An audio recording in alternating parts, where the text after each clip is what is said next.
Hello everyone, good morning, good afternoon, good evening, depending upon when you are watching this video lecture.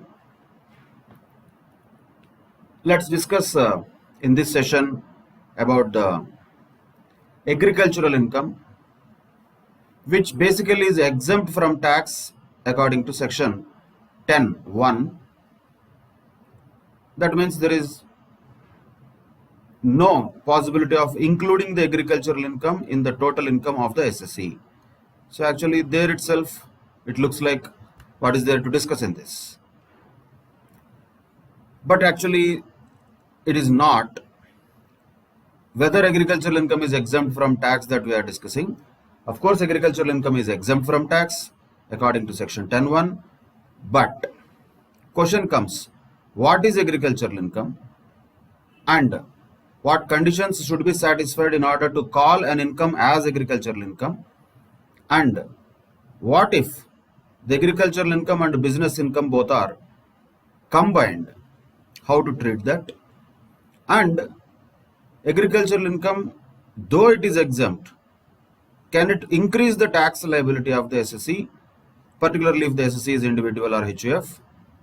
These are the aspects that we should look at when we discuss about agricultural income. Otherwise, if there is any particular point in any bigger question where the SSE derives any agricultural income in India, that is automatically exempt from tax. So there is no special discussion required on 10(1). But the question comes, what can be called as agricultural income? Of course, the general point that we have to look at here is the rent or revenue that is derived from land. Then only it will be called as agricultural income.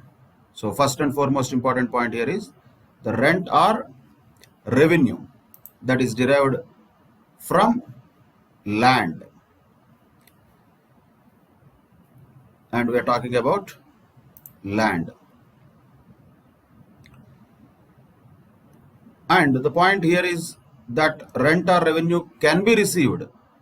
It doesn't matter whether it is received in cash or in kind. That doesn't matter. So first point is the rent or revenue derived from land, whether in cash or kind. And naturally the most important point is that land should be situated in India.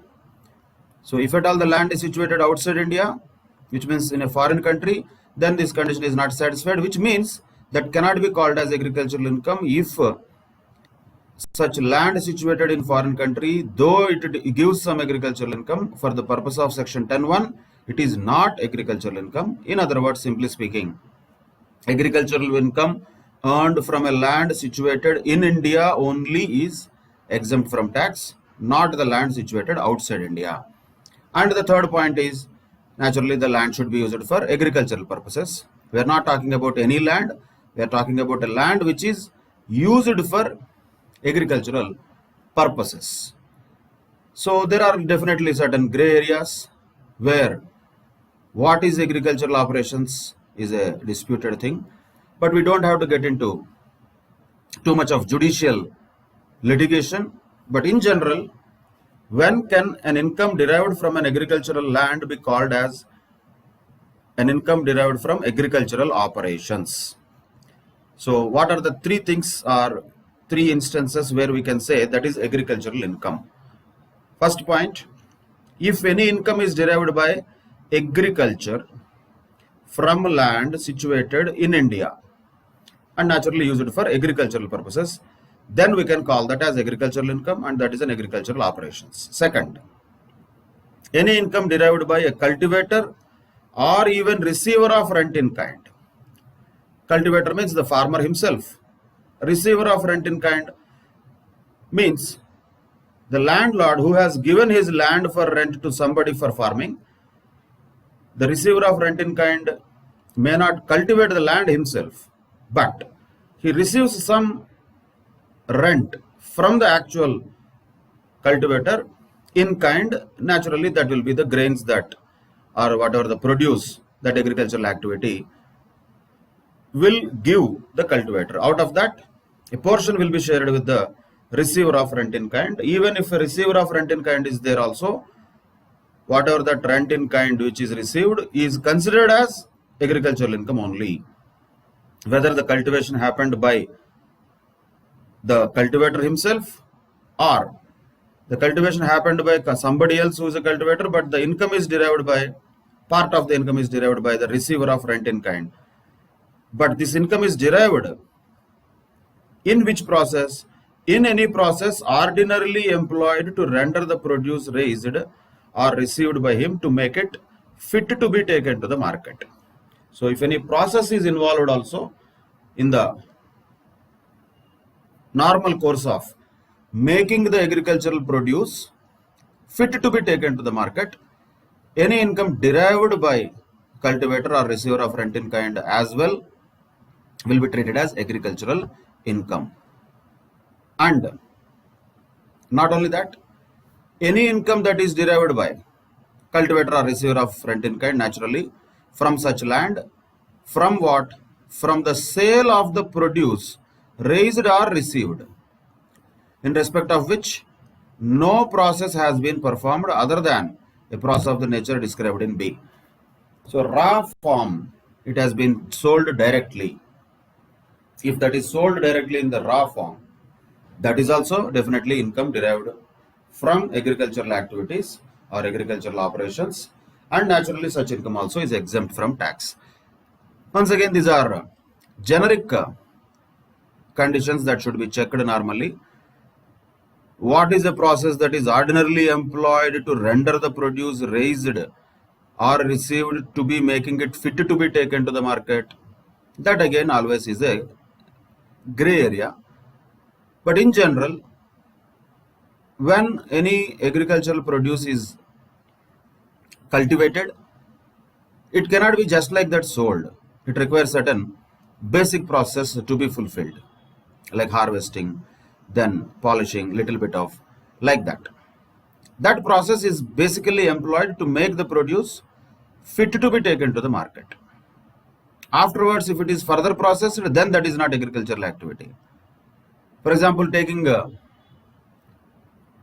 the grains of rice and making it little polished, or by employing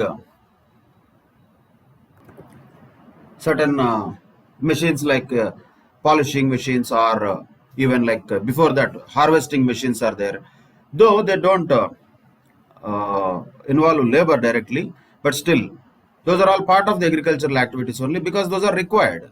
Those are the processes ordinarily employed to make the produce fit to be taken to the market. So those are all part of the agricultural operations, whether the agricultural produce is taken in the raw form or a little bit only processed form to make it fit to be taken to the market. But imagine if rice is further converted into rice flour or rice rava and then it is packed and sold, that is not agricultural activity, that is further processing of agricultural produce. So basic activities which are required to make the product fit to be taken to the market are definitely considered as part of agricultural operations. But one more point to be noted here: any surplus that is arising from the sale or transfer of agricultural land is not treated as rent or revenue derived from the land. It is not treated as rent or revenue derived from the land, which means it is not exempt. So we are not talking about sale or transfer of agricultural land here. We are talking about performing some agricultural activities on the land and deriving some income from those agricultural operations. Then yes, it is agricultural income. Then it is exempt from tax under section 10(1). And conditions definitely apply that land should be situated in India, and this agricultural income might be derived by the farmer himself or even the receiver of rent in kind. But if the farmer sells his agricultural land, then we cannot call that as rent or revenue derived from land, which means it is not an agricultural income, which is not exempt from tax under section 10(1). Of course, that will be taxable depending upon whether it is urban or rural agricultural land in the head of income capital gains. That is separate story, but definitely it is not agricultural income, hence it is not exempt from tax. That is the basic understanding of agricultural income. But there is one more special situation here, farm building. Farm building means where a building is situated within a farm or a particular field, we can say. How is that treated? Is that also considered as agricultural income? Building we are talking, not the activity of farming within the overall compound of the farmhouse, but just building itself. What is the treatment? And why should we discuss about building only? Why should we discuss? Because normally the annual value of any house property is taxable under section 22, that is under the head of income from house property. Any annual value of the property is normally taxable. So that is why we are discussing it separately. Here, since it is a specialty, it is different. So if any farm building satisfies the following cumulative conditions, means all the conditions have to be satisfied, then it could be treated as agricultural income, and consequently, naturally, it would be exempt from tax by virtue of section 10(1). So what is the point here? In the following cases, the farm building is exempt from tax, since it is also deemed to be an agricultural income. When? Only if it is satisfying the following conditions. And what are those conditions? Naturally, those will be very important. First of all, the building should be occupied by the cultivator. Whether he occupies as a landlord or a tenant, that doesn't matter. Or a receiver of rent in kind, that doesn't matter. Of course, if he is the receiver of rent in kind, he is a landlord only. Even though he is not a landlord, if he is only the cultivator and the building is occupied by the cultivator, then also that building is considered as a farm building. Once it is a farm building, it is exempt from tax. That is the first condition. It should be occupied by the cultivator, whoever that may be. Second, that building should be on or in the immediate vicinity of the land. And that land is what? Naturally, agricultural land, which means which is situated in India and used for agricultural purposes. That is the second condition. It should be within the agricultural land or field, or it is within the vicinity of that agricultural land which is in India and used for agricultural purposes. And of course, why this building is used? We are now interested in the building. This building basically is used as a dwelling house, or as a storehouse, or as an outhouse, or this is occupied anyway by the receiver of rent in kind, or even the cultivator himself. But the cultivator or receiver of rent in kind should use this building, which is in the vicinity of the agricultural land, for the purpose of either living there. Dwelling house means living in that house, somebody is living in that house, or a storehouse, maybe to store some seeds, fertilizers, etc., or even as an outhouse. That is the other condition, how this building has to be used. And another important condition, the fourth condition, is that the building should be, that means the land should be assessed to land revenue. When a particular land is assessed to land revenue, that is automatically a proof that it is an agricultural land. Land revenue is what is popularly called lagan in the old Hindi terminology. That is called sistu in Telugu. That is what is collected by the state governments from the farmers. That is land revenue. If it is subjected to land revenue, then we can say it is a agricultural land, and within that land, within the vicinity of that land, if this building is located, that is also considered as farm building, and that will be also exempt from tax. Again, we are not talking about the rent received from the building. We are talking about the annual value of the property, which is considered as a farm building, subject to the following conditions, being exempt from tax. Normally, it should have been taxable according to section 22, income from house property. Since it is now considered as agricultural income, that will be not taxable. That would be exempt from tax. Which one? The farm building. When can we say it is a farm building?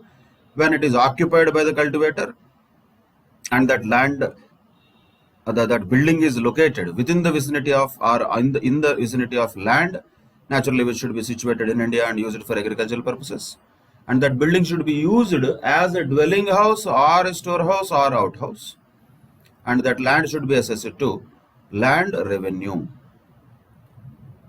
What if that land is not assessed to land revenue? Alternatively, this is completely different situation. Means what? If the land is not assessed to land revenue, then the land should not be situated in below locations. Means it should be beyond the jurisdictions as mentioned below. Then we consider it as agricultural land. And then the farm building within that agricultural land is considered as exempt from tax. So here understand this very clearly. We are talking about where the land is not situated in the below locations. It should not be situated in the below locations. Means what? It should be outside these limits as mentioned below. What are those limits? If the area, the municipality or cantonment board is with a population of greater than 10,000, and if the land is within the jurisdiction, then it cannot be called as agricultural land. If it is outside the jurisdiction, then only it can be called as agricultural land. So if it is within the jurisdiction, what we will understand is it is not an agricultural land according to this definition. By the way, when is that? Only when such land is not assessed to land revenue. If that land is already assessed to land revenue, we don't need distances, populations and all. If that land is not assessed to land revenue, then we have to look at population of the place and the location of that particular land. If the population of the municipality or cantonment board is more than 10,000, and if this land is situated within the jurisdiction of such municipality or cantonment board, then it is not an agricultural land. Same way, if it is staying within 2 kilometers from the local limits of any municipality or cantonment board, where the population of that municipality or cantonment board is 10,000 to 1 lakh. So between 10,000 to 1 lakh, if the population of municipality is there, within the jurisdiction anyway, it is not an agricultural land. If it is located within 2 kilometers from the local limits also, it is not an agricultural land. Let us say this is the municipality, just for understanding purposes, and this municipality is having a population of say more than 10,000. So what if it is having less than 10,000? Then it is an agricultural land automatically. If it is more than 10,000 and the land is situated within the limits of the jurisdiction of a municipality, then it is not an agricultural land.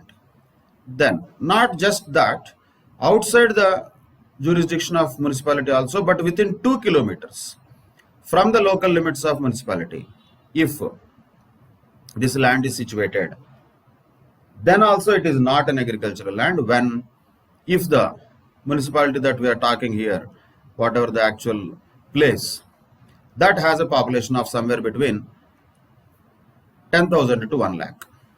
Then same way, if this land is situated within 6 kilometers from the local limits of municipality or cantonment board, where the population is more than 1 lakh but less than 10 lakhs, then also it is not an agricultural land. If it is situated outside these 6 kilometers, that is agricultural land. Same logic applies for those municipalities which are having a population of more than 10 lakhs. If the land is situated within the 8 kilometers from the local limits of the municipality or cantonment board, and the population of 10 lakhs is there, more than 10 lakhs is there, then within 8 kilometers it is non-agricultural land. Outside 8 kilometers it is agricultural land. So what is agricultural land, what is not agricultural land, we have to be very, very clear with this classification. Up to 10,000 rupees of 10,000 number of people population, there is no problem, that is always non-agricultural. But if it is having, this town or municipality is having a population of more than 10,000 and the land is situated within the jurisdiction, then it is urban. We can say that is urban land, we can say, just for understanding purposes. Beyond that, it is rural agricultural land.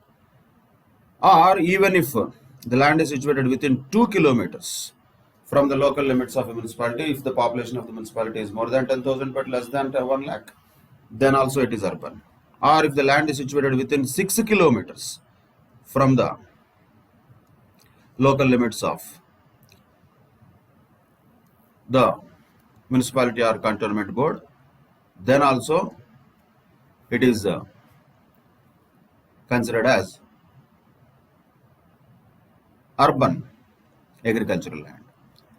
Same way, if that land is situated within 8 kilometers, then also it is considered as urban agricultural land. When is that? If the population of that municipality we are talking about is more than 10 lakhs. So according to the population and the jurisdiction and the distance of this land from the local limits of that jurisdiction, we can determine whether a particular land is urban agricultural land or rural agricultural land. This differentiation is important in capital gains also.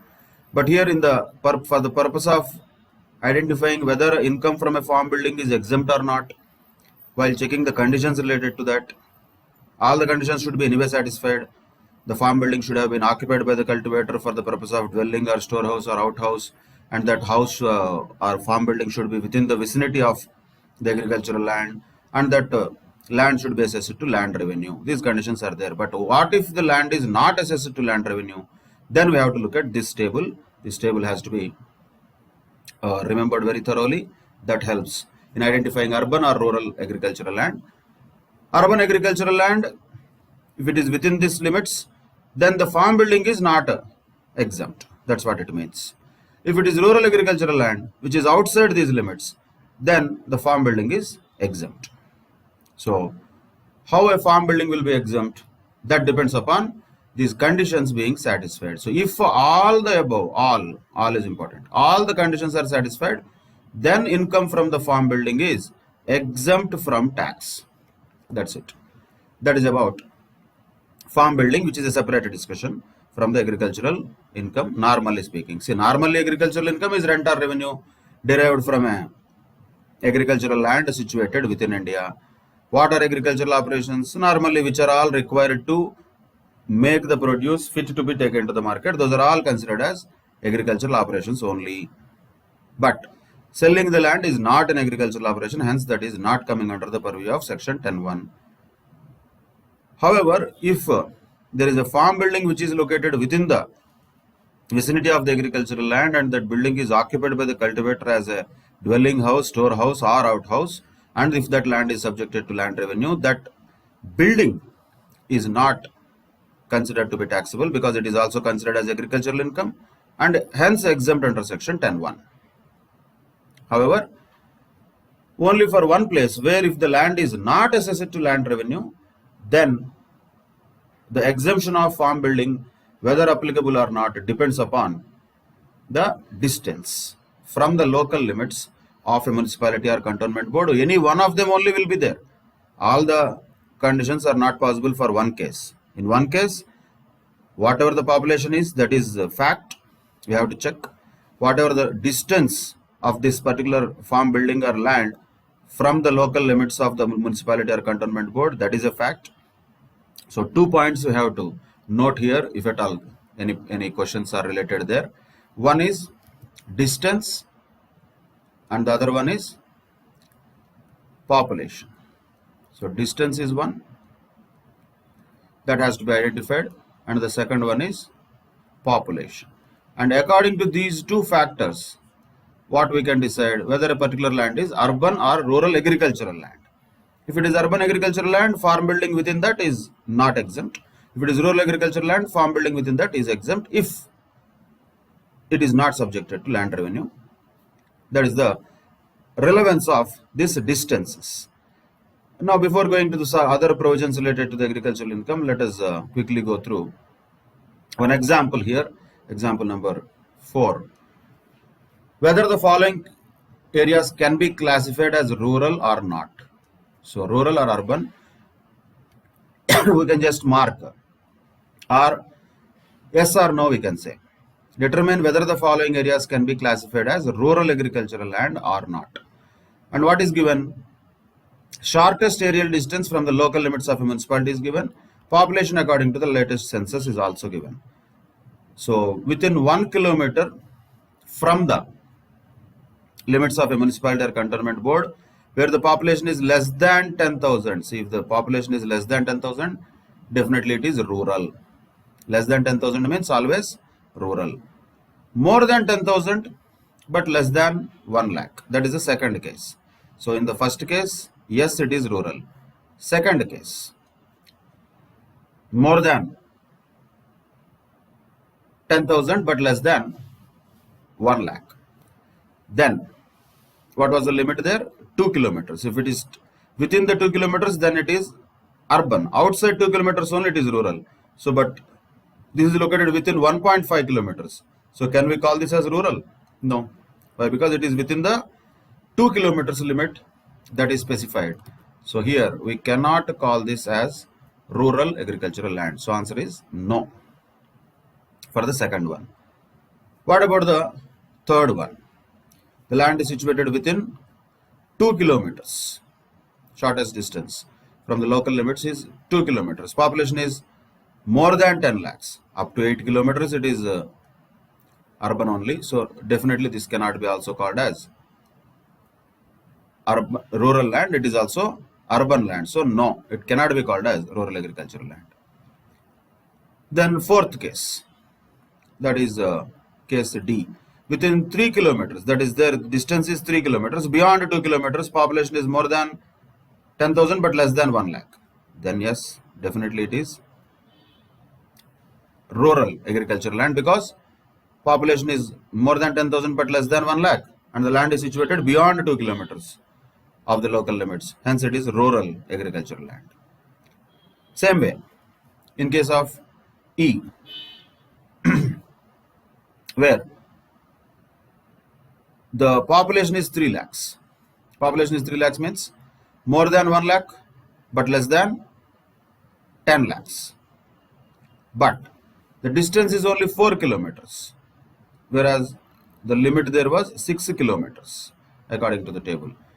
When the distance is 4 kilometers only, that means it is within the 6 kilometers jurisdiction of the municipality or cantonment board with a population of more than 1 lakh but less than 10 lakhs, which means it is not a rural agricultural land. Like that, for each of them, you have to only look at two things. One is distance, one is population. 12 lakhs, 5 kilometers. No, it is not rural. 8,000, 6 kilometers. Yes, it is rural. Then H. 4 lakhs, 7 kilometers. Yes, it is also rural. Why? It is beyond 6 kilometers. So which limit is applicable for which population, that we should know.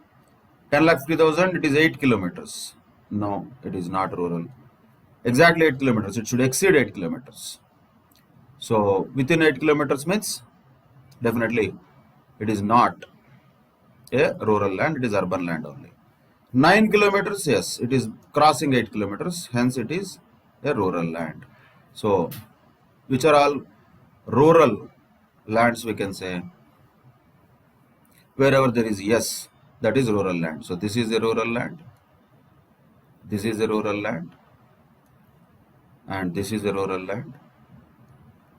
This is also a rural land, and the last one also a rural agricultural land. Remaining things are all urban agricultural lands, depending upon the population and distance from the local limits of municipality or cantonment board.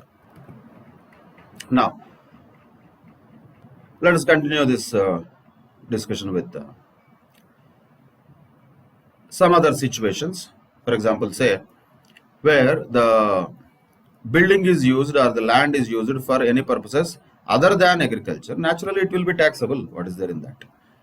Because the condition for exemption under section 10(1) is income should be derived from the land, or there should be a farm building which is in the vicinity of a land which is used for agricultural purposes. But if it is used for any purpose other than agriculture, then why the exemption will be there? So that will not be considered as an agricultural income. So it is not included in the definition of agricultural income. So naturally, the point is, such income shall be taxable. That will be taxable. Okay. For example, let us say there is a building or a land which is used or let out for residential purposes or for any other business or profession. Can we call that as agricultural income? No, we cannot call it as agricultural income. It will be normal rental income that will be taxable under income from house property. So we have to check this fact very clearly. The land should be used for agricultural purposes. The building should be within the vicinity of such land which is used for agricultural purposes. Either the land or the building which is used for any purpose other than agriculture will be taxable. Under which head? That depends. So if it is land which is rented out, for example, let us say for cinema shooting purposes, then it is taxable. The income derived from such letting out of land for cinema shooting purposes will be taxable under income from other sources. But if a building is rented out for conduct of any business by somebody else, that is taxable, because that building is not used for the purposes which are mentioned in these conditions. It should have been used as what? As a dwelling house, storehouse or outhouse, not for renting out to somebody. So then such income from the building will be taxable. That is one more sideline point to be noted. Now coming to the most important aspect of this entire topic. What if the income is partly agricultural and partly non-agricultural? Very important point. When the income of the SSC consists of the income which is partly agricultural, partly non-agricultural, what we are supposed to do is called as disintegration. We have to disintegrate the composite business income, which means a combination of income. Income is derived, but out of that income, how much is agricultural, how much is business? Difficult to split. Composite business income, that is. But now that we need to disintegrate that composite business income using the following numbers. So this table is the most important aspect of this entire topic of agricultural income. You should remember that. Whatever the income may be, ultimately income we are talking, not the sales, income from growing and manufacturing of tea in India will be assumed to be what? Tea we are talking here. So when the income is derived from the growing and manufacturing of tea in India, then 40% is considered as non-agricultural, 60% is considered as agricultural income. That means what? 60% is exempt, 40% is non-exempt. Naturally, it will be considered as profits and gains of business or profession. When is that? If the income is derived from the growing and manufacturing of tea in India. Once again, points to be noted very carefully. Growing and manufacturing. We are not talking about some trader who purchases and sells tea bags. That is not agriculture, that is business. But if there is anybody who is growing also the tea, which is an agricultural activity, and then later on using that tea bushes for manufacturing of the tea and selling it, then it becomes difficult for segregation of the composite business income. So no need of any difficulty. The law has prescribed the rates. 40% of such income is considered non-agricultural, which is taxable. 60% is considered agricultural, which is not taxable. Same way, by whatever names given, latex, Senex, etc. That is basically rubber, which is manufactured from rubber plants. So somebody who is having rubber plantations and using those rubber plantations to manufacture rubber and sell it as a latex or Senex, whatever those are, we don't need about these names. We don't need to worry about them. Neither we are farmers, nor we are having any rubber business. So those are technical names given to different forms of rubber. But what we should definitely remember is the names that rubber, which can be called latex also or Senex also. In that case, in case of rubber business, again, not purchasing and selling rubber, growing rubber trees, that is rubber plantations, and then manufacturing rubber out of that, then the classification is like this: 35% non-agricultural and 65% agricultural. So 65% exempt, 35% non-exempt, that is taxable. Same way, growing and curing of coffee in India, only growing and curing. if you observe that, it is only growing and curing, not the other things. That means 25% only is non-agricultural income, 75% is agricultural income. So most of the income is considered as agricultural income if the business is only growing and curing, that's all. What is that? Coffee. But if the business is this, like growing, curing, roasting, grounding, and then selling it, whether chicory is mixed with that or not, it doesn't matter. How it is packed, what are all mixed in that, that doesn't make any difference. Simply speaking, the business of the SSC is growing, curing, roasting, and grounding of coffee, ultimately selling the coffee powder. Once again, not coffee shops. We are not talking about barista coffee shop or Starbucks. Selling the drink coffee. But what we are talking about is anybody selling the coffee powder. Not just selling, by the way. That sale of coffee powder is happening after so much of agricultural process. Growing it, curing it, roasting it, then grounding it. All these things, if they are done, then we can say 40% is agricultural, non-agricultural income and 60% is agricultural income. So if you observe, it is easy to remember. For tea and coffee, the percentages are same. For tea and coffee, for both of them, the percentages are same. That is 40 and 60. But we have to be clear with what is that tea and coffee. Full process we are talking in this case. Both cases, full process. What if the coffee is not fully processed, just growing and curing only? Then it is not 60-40, then it is 25-75. That is a different percentage of segregation. Rubber, it is altogether different, 35 and 65. One thing you can always remember, the highest percentage is agricultural income, the lower one is non-agricultural income. Be very clear on that. Don't swap them and compute wrong answers. Higher one is agricultural income, lower one is non-agricultural income. Percentages, you have to remember this table: 40-60, 35-65, 25-75, 40-60, according to what is the nature of activity of the SSC, that is agricultural activity, mixed with business activity. Then, but are these the only ways or only businesses which have agricultural and non-agricultural composite business income? No, not necessarily. There might be a sugar factory which also grows sugarcane itself. There might be a paper manufacturer or a notebook manufacturer who also grows trees for the purpose of manufacturing of that paper.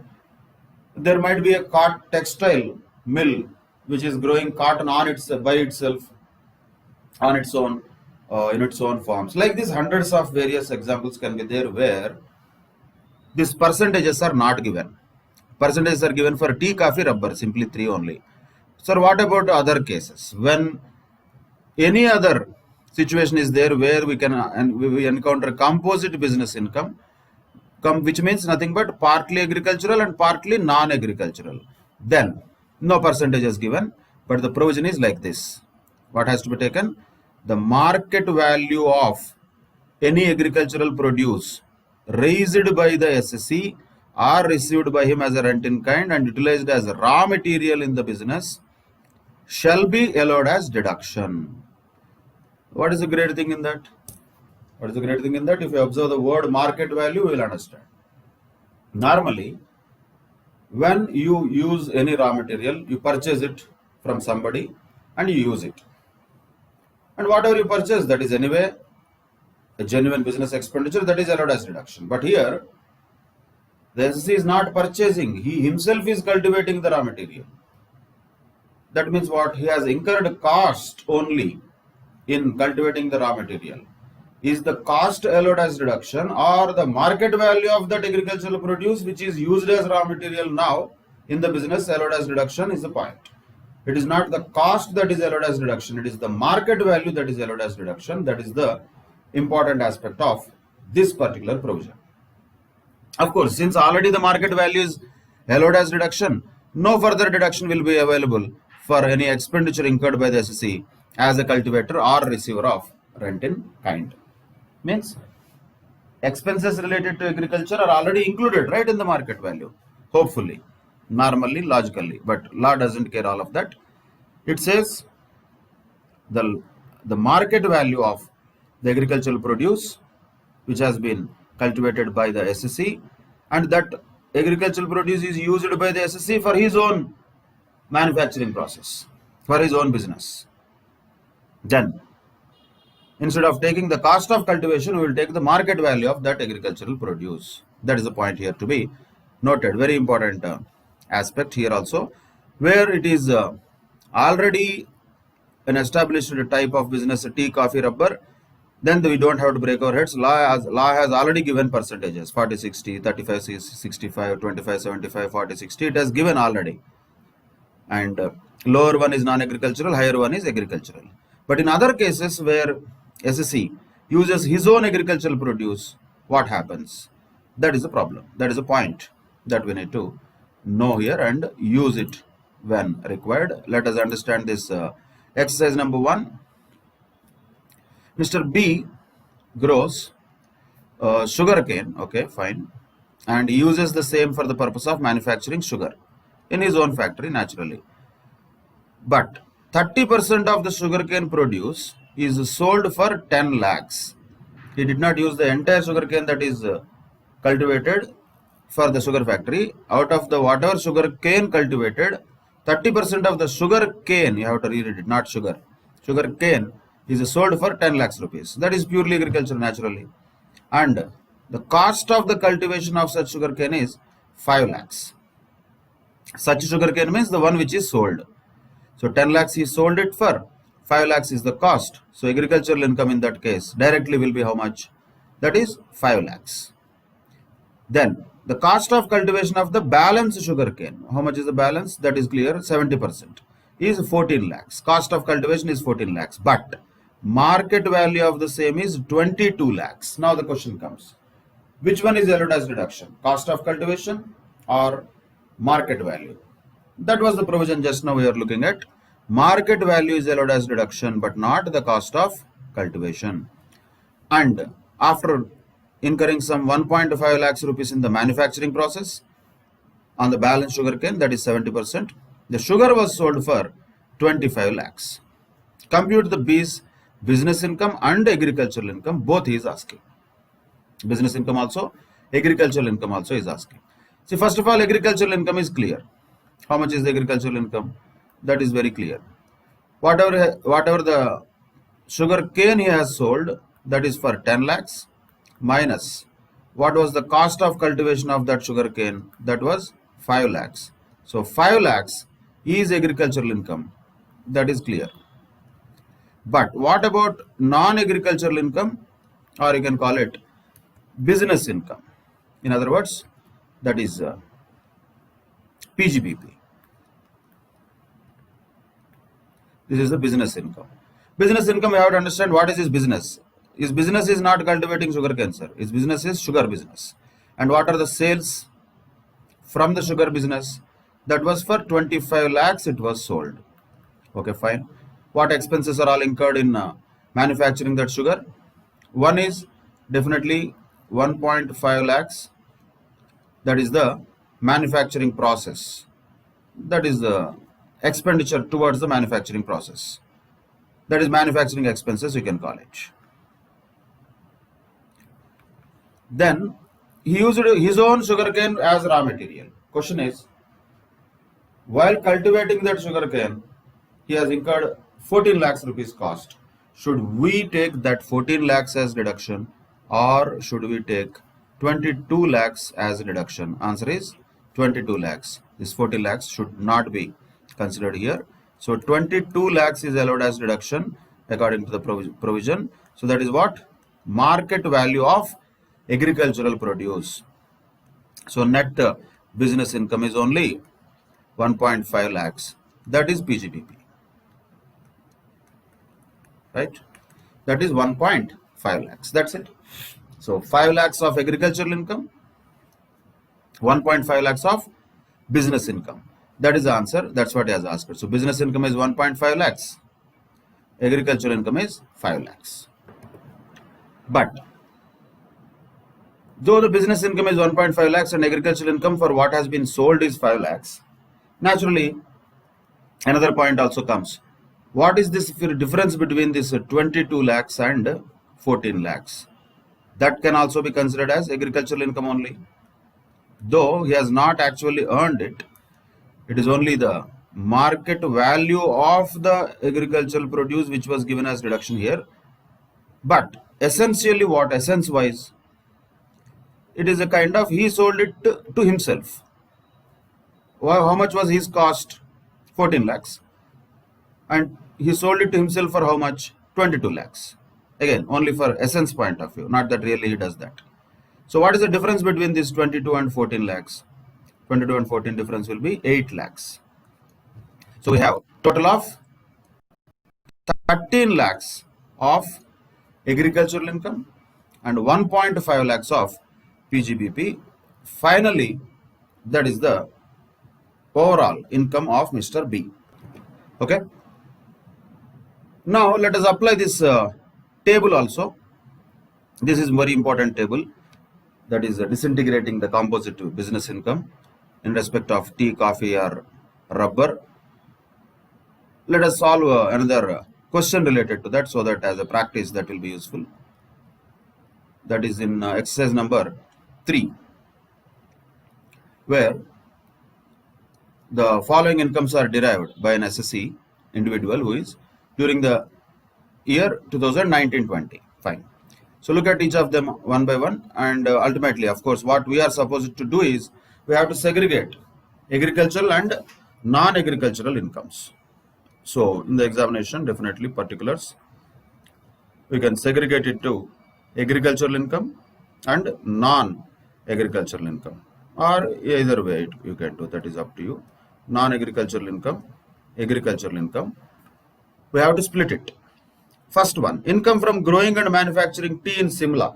Simla is in India, that we should know first. So what was the ratio there for tea? 4 lakhs is the composite income, 40% and 60% for tea. So non-agricultural income is how much? 1,60,000. Agricultural income will be naturally the remaining 2,40,000. That is 60% agricultural, 40% non-agricultural. That is this. That is first one, which is income from growing and manufacturing of tea in Simla. Then income from sale of centrifuged latex from rubber plants. So all that we don't need, we are more interested here. That is rubber plants. And from the rubber plants, some product called latex has been produced and that has been sold. And this is in Darjeeling, this activity happened. That is also in India. So definitely it is possible to be considered as part of it as non-agricultural, part of it as agricultural. So 3 lakhs, 65% is agricultural, 35% is non-agricultural. So how much is non-agricultural? 1,05,000, and agriculture will be 1,95,000. That is the second one, rubber. Third, income from sale of coffee. Read this carefully. Coffee, what? Only grown and cured, that's it. No roasting, grounding, etc. And this happened in Yarkad, Tamil Nadu, India, definitely. So 1 lakh can be split 25% and 75%. So 25,000, 75,000. That is agricultural income, only grown and cured. Then income from growing, curing, roasting, grounding coffee in Colombo, Sri Lanka, but sale proceeds received in Chennai. That is what we are talking about, 2,50,000. This is where people will unnecessarily do mistakes. Read that point carefully. First of all, this income is received in Sri Lanka, received in Chennai, but earned in Sri Lanka. So can we say that this agricultural land is situated in India? No, because all these things happened in Sri Lanka. Growing, curing, roasting, grounding, everything happened in Sri Lanka, not in India. So we cannot call this as an agricultural income in India. Just because it is received in Chennai, we cannot call it as agricultural income derived from an agricultural land situated in India. No. Which means it is fully taxable, which means nothing will be considered as agricultural income entire amount is considered as non-agricultural income only, which is 2,50,000 rupees, fully considered as taxable. Entire amount is non-agricultural income. That is an important point. Another thing is saying that is income from saplings and seedlings. If at all saplings, seedlings, these are manufactured or just cultivated in any nursery, then that is considered as agricultural income. So entire amount of 80,000 is agricultural income only. That is an agricultural activity, right? So that is agricultural income only. That is not composite business income and all. So that is a total. So you just have to find out total non-agricultural income how much and total agricultural income how much. So non-agricultural income is 5,40,000. Agricultural income is, which is exempt from tax, that is 5,90,000. That's all. Of course, the total should match. 540 plus 590, total is 11,30,000. It should match. Always you should check whether your split and calculations are correct or not.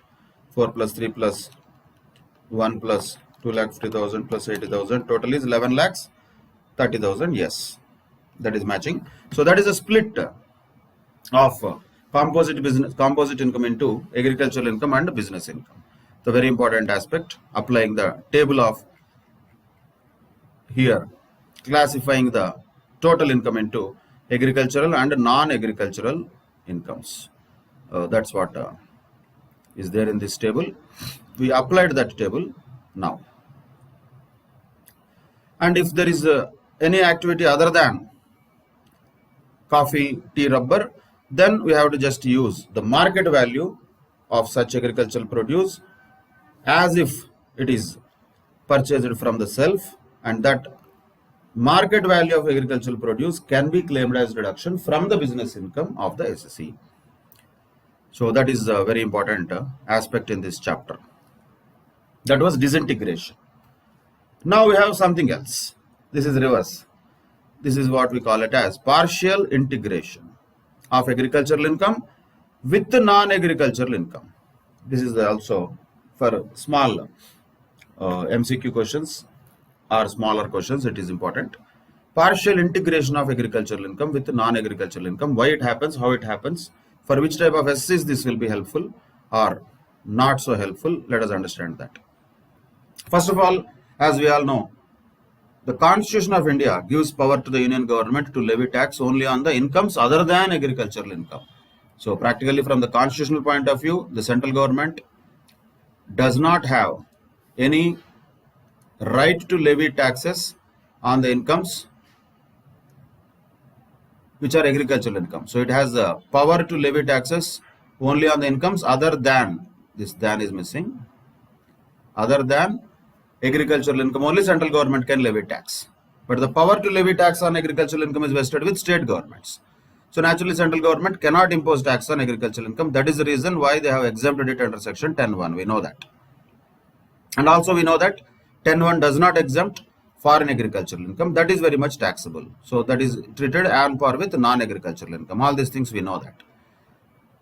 But in spite of all this, though we say that agricultural income is not taxable according to section 10(1), it has the effect of enhancing the tax liability of the SSE on the non-agricultural income. How it works, we will see that. So ultimately, what this agricultural income can do, by itself it is not taxable, it is exempt, no doubt.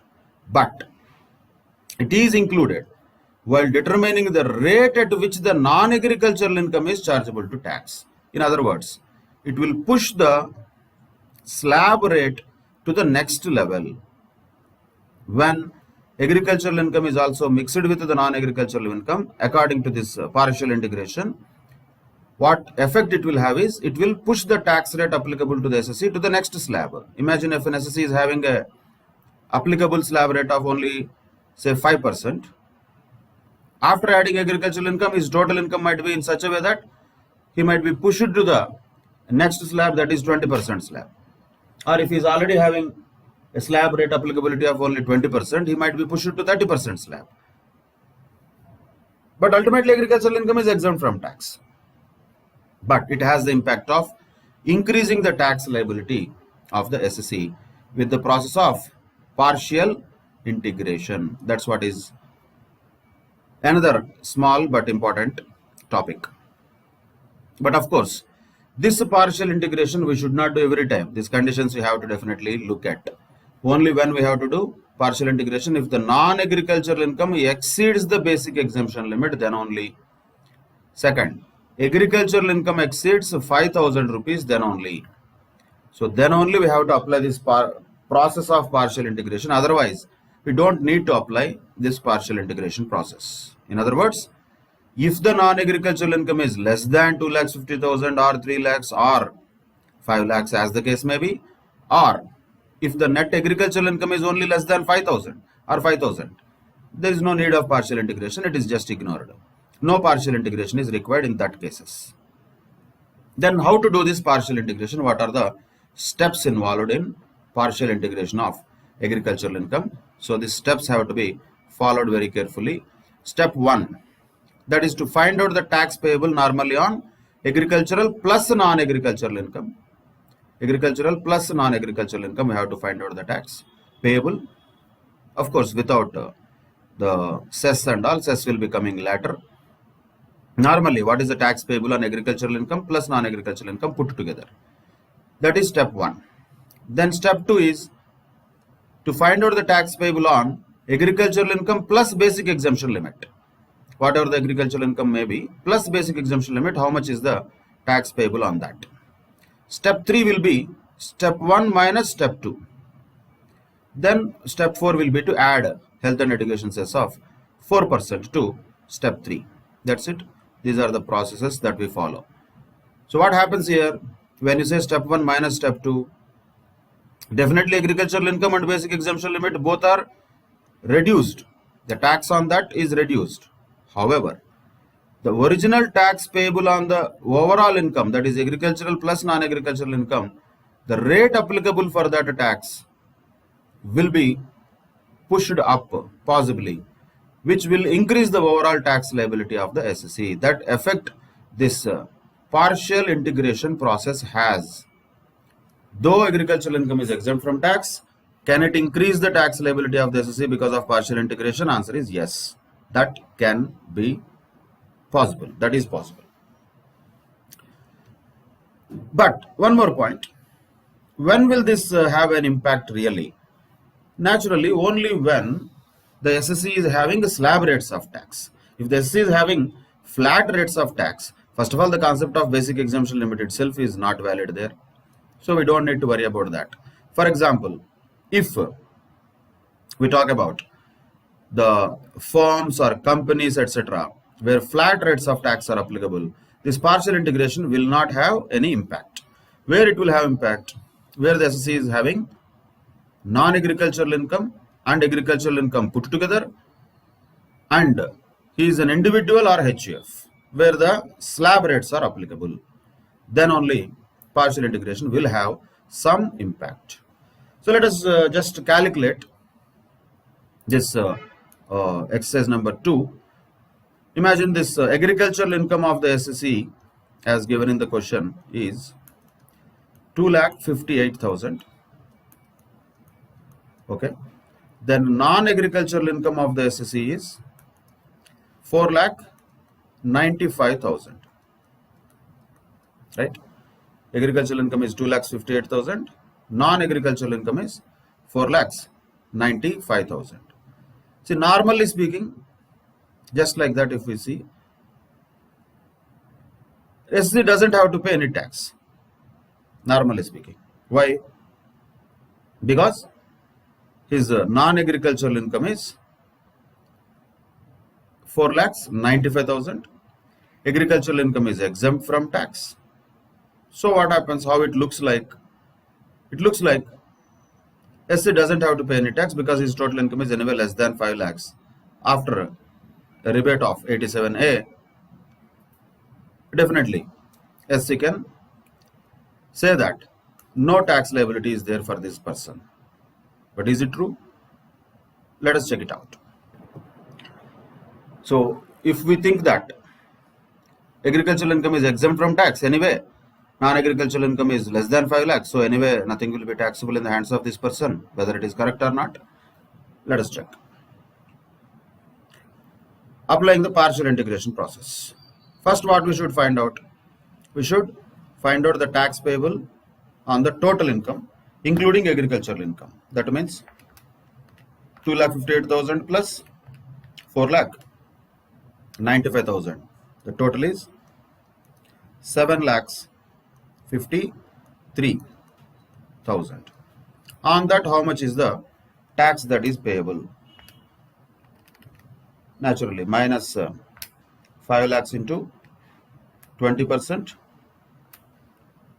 then plus 12,500, that comes to 63,100. That is step 1. Step 2, calculate the tax on agricultural income plus basic exemption limit.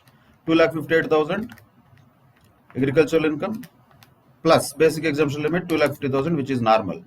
So what will be the tax payable on that normal tax? Once again, minus 5 lakhs into 20% plus 12,500, that comes to 14,100. What is that? Tax payable on agricultural income plus basic exemption. First, what we calculated, tax payable on basic agricultural plus non-agricultural income. So if you reduce this 63,100 minus 14,100, the tax that would be payable here is normally base tax, that is 49,000. But since the taxable income of the SSC is less than 5 lakhs, he is subjected to a rebate under 87A, that we know, up to a maximum of 12,500 rupees. So rebate under section 87A is available since the total taxable income is taxable income we are talking, which is 4,95,000 less than 5 lakhs, that is. So rebate is there, no problem. So after deducting the rebate, 36,500 is again the tax liability before the cess. Then add 4% cess. So 36,500 plus 4%. That comes to 37,960. This much tax this person has to pay. But what we thought, he doesn't have to pay any tax because agricultural income is exempt, non-agricultural income is less than 5 lakhs. No, that was wrong. Now this person has to actually pay 37,960 rupees as tax. Because of partial integration, what happened here? The rate of tax at which the non-agricultural income is taxable has been pushed up. That's what happened in the step 1. Yes, we gave a deduction to the tax on agricultural income and basic exemption limit, but the rate of tax applicable there is low. Including non-agricultural income, the rate of tax applicable in step 1 was high. So naturally what happened? There is a higher tax liability here than we thought. Originally, just from the face of it, it looks like nothing is payable as tax, but reality speaking, 37,960 rupees is tax payable by this person. If he is an individual also, same calculation. HUF also, same calculation. Here, in case of HUF, the rebate may not be available, then this will change. So this step will definitely change. So here 49,000 directly, up to here it is same. Without rebate, add 4%. In case of HUF, so the final tax liability will be how much? 50,960 rupees.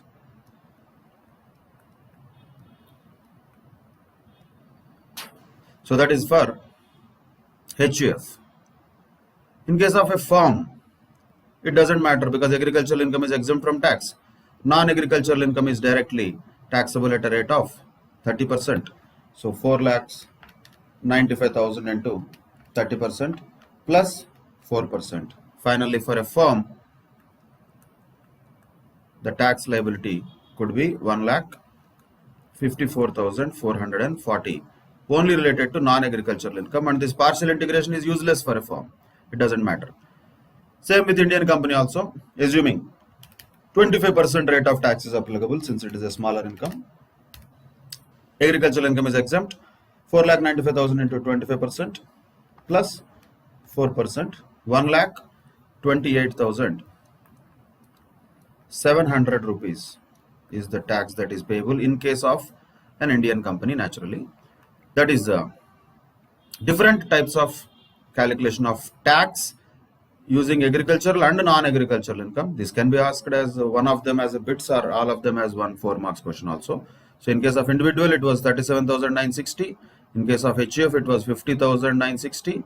In case of firm, it was 154,440. In case of Indian company, it was 128,700. Like this, the tax liabilities will change. But what is the point essence to be noted here? Partial integration will push the tax rates applicable on the non-agricultural income upwards, because of which the tax liability of the SSC could be more than what it looks like. Okay, that is called partial integration of agricultural income. And let us do one more question on this partial integration. Mr. X, a resident, has provided the following particulars of his income for the previous year 1920. Income from salary is given, the already computed 1,80,000. Income from house property already computed 2 lakhs. Agricultural income from a land in Jaipur, this is separate, that is agricultural income 2,80,000. Expenses incurred for earning agricultural income is 1,70,000. Ideally speaking, income itself means after expenses because they are given separately. Let us assume this 2,80,000 minus 1,70,000 is the real agricultural income, that is the gain, 1,10,000. So that is agricultural income net, you can say. So what is his tax liability if he is a 45 years old person or a 70 years old person is the question. So first let us take 45 years case, normal case. So first of all, what we need to do, what is non-agricultural income, how much is that, and how much is agricultural income, we should first of all know it separately. Here we know agricultural income is 1,10,000. Non-agricultural income is nothing but income from salary plus income from house property, that comes to 3,80,000. So here total income itself is 4,90,000. I think this question itself will not have any relevance now. Why? Because if the person is 70 years aged, anyway there is no tax liability less than 5 lakhs.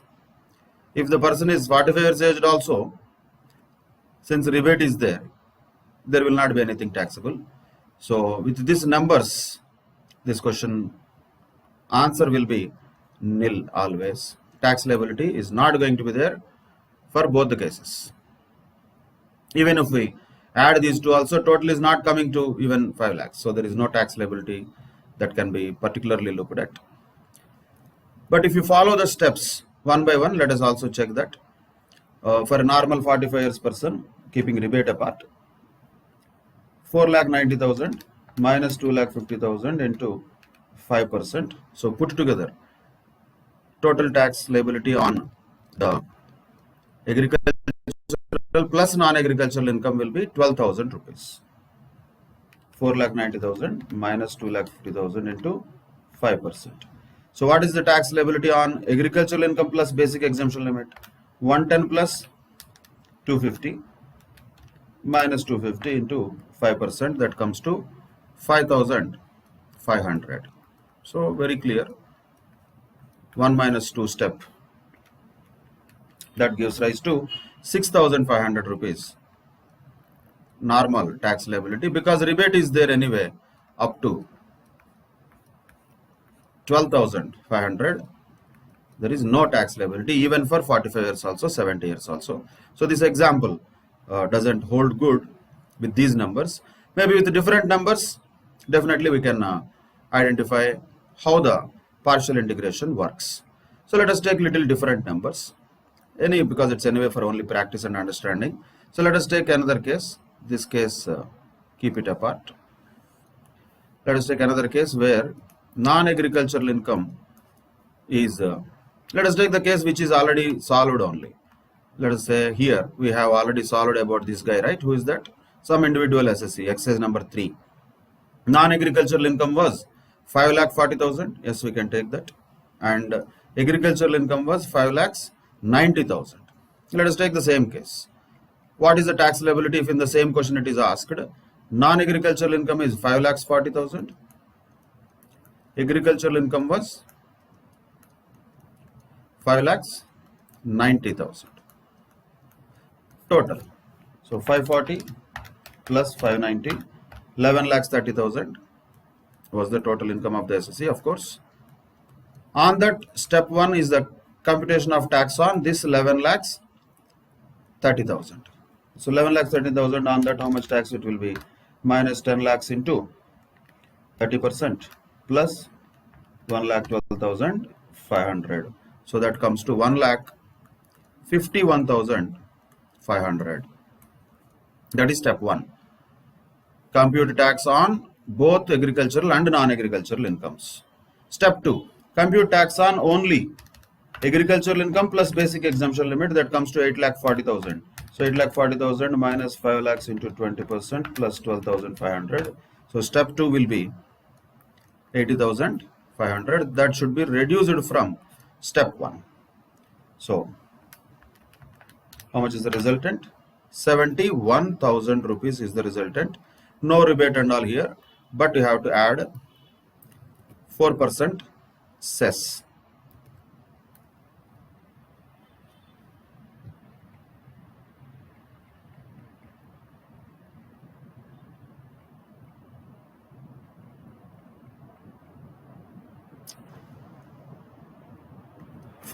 Cess has to be added here. 71,000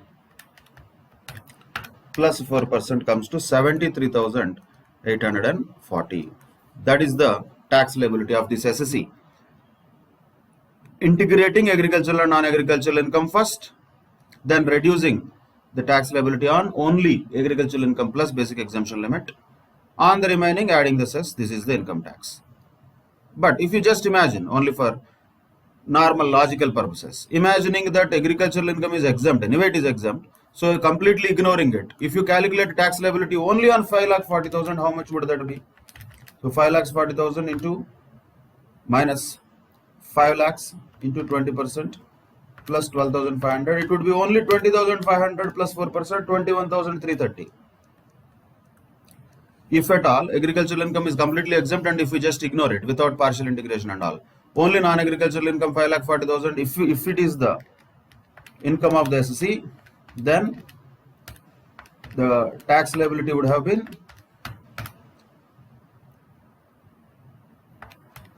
21,320. But now how much is the tax liability? 73,840.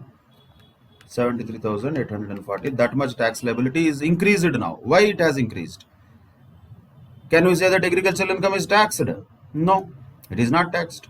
But still it has increased the overall tax liability of the SSC by increasing the slab rate which is applicable to the non-agricultural income, by pushing the slab to the next slab, upper slab. This process of partial integration of agricultural income with non-agricultural income will increase the overall tax liability of the SSC also. That is also another important aspect related to this particular chapter. So that is agricultural income in a nutshell. What is agricultural income we have discussed, and farm building special provisions we have discussed, and when we can call a land urban or rural agricultural land, that is also an important aspect of discussion. And also, most importantly, the disintegration of agricultural income and non-agricultural income when there is a composite business income like tea, coffee, rubber, and in some cases other than tea, coffee, rubber, how to disintegrate them also is an important aspect in this chapter, that is agricultural income. And another very important aspect here for a particularly MCQ type questions is integration, partial integration of agricultural income with non-agricultural income while computing the tax liability of the SSE. Still agricultural income is exempt from tax, but indirectly it has the effect of increasing the tax liability of the SSE. And we have observed how this process works, and these steps you have to remember. Step 1, finding out tax payable on agricultural income plus non-agricultural income. Step 2, finding out tax payable on only agricultural income plus basic exemption limit. Step 1 minus step 2 is step 3, and then add cess at the rate of 4%. You get final tax liability of the SSE. And by the way, this partial integration is only to be done if the non-agricultural income exceeds 2,50,000 and the agricultural income exceeds 5,000. Then only this partial integration will apply. So 2,50,000, normally we are talking about a normal person. So if the non-agricultural income exceeds the basic exemption limit, then only partial integration process will apply. And we have also done exercises related to integration also, disintegration also. So that is about the agricultural income in a nutshell. Now there is one more question, that is exercise number 5, which is a kind of question covering both PGBP chapter as well as agricultural income. But of course, with common sense also we can understand many things here, except that the disintegration of agricultural and non-agricultural income cannot happen with common sense. It has to be according to the provisions of the law. The percentages have to be applied. Look at this here first. This Tenzing is engaged in a composite business of growing and curing coffee in Coorg, Karnataka. Only growing and curing, that's all. The whole of the coffee grown in his plantation is cured. Relevant information pertaining to the year ended 31st March 2020 are given below. Okay. He has a car, that is written down value of that car at the beginning of the previous year was 3 lakhs. Machinery written down value at the beginning of the year was 15 lakhs. Okay. Expenses incurred for growing the coffee is 3 lakhs 10,000. Expenditure incurred for curing the coffee is 3 lakhs. Sale value of the cured coffee is 22 lakhs. But main point here is, besides being used for agricultural operations, the car is also used for personal use, which has to be definitely disallowed. And how much disallowance should happen, that is given also in the question. 20% can be disallowed as an expenditure because that car is used for personal use also. And also the further running and maintenance expenses of the car are 50,000 rupees. Those are expenses incurred for the running and maintenance of the car.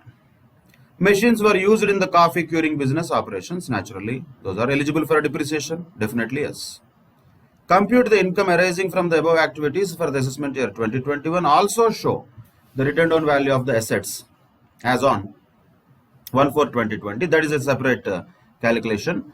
Basically what we are supposed to do here is compute the total income of the SSE normally and then splitting it into agricultural and non-agricultural incomes.